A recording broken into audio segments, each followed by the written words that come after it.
Hi, we're Norman Sindikutu. And we'd like to talk to you a little bit about the struggles of raising virtuous children.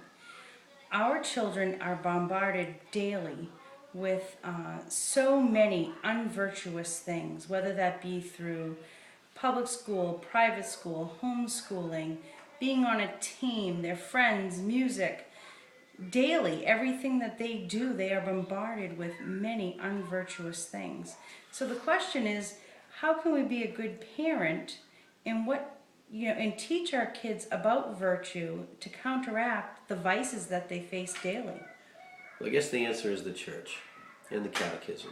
And the catechism explains that and teaches us that there are two types of virtues, theological virtues and the cardinal virtues. The theological virtues being faith, hope, and love, and the cardinal virtues being prudence, justice, fortitude, and temperance. And I know as parents, after we've studied them, you certainly begin to understand your own failings. And, especially when they're displayed in front of the children. They tend to be little sponges.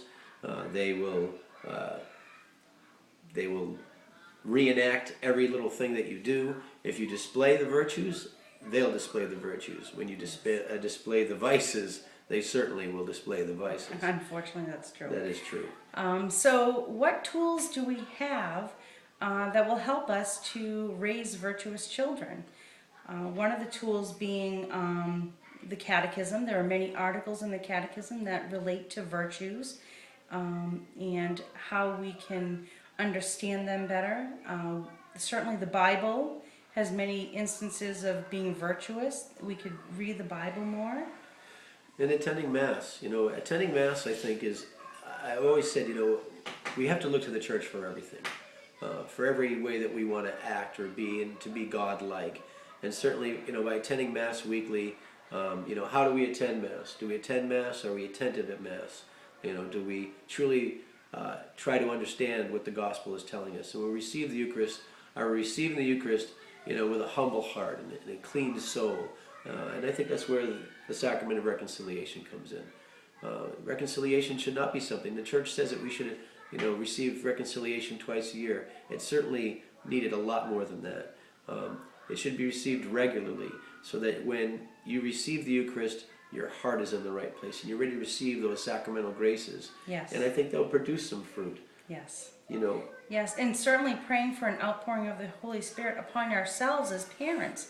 That's so important. We need to have the gifts of the Holy Spirit that will help us and guide us. The gift of wisdom and understanding and counsel, those are so vital to being a good parent and raising morally good children. So we need to pray for that, and God is generous. He will give us what we need to raise our children. Yeah, and He'll give us those fruit. We'll receive those fruit, and I messed up. You mean the fruit of the Holy Spirit? Is that what you're talking about? Because the fruit certainly grow from the gifts of the Holy Spirit. Would you like us to sing you a song? Because we know a song. Wisdom, understanding, and counsel, fortitude and knowledge, piety, fear of the Lord. These are the gifts of the Holy Spirit. Love, joy, peace, patience, kindness, goodness, gentleness, faithfulness, self-control. These are the fruits of the Holy Spirit. Oh my, where did we done? Good luck, Karen.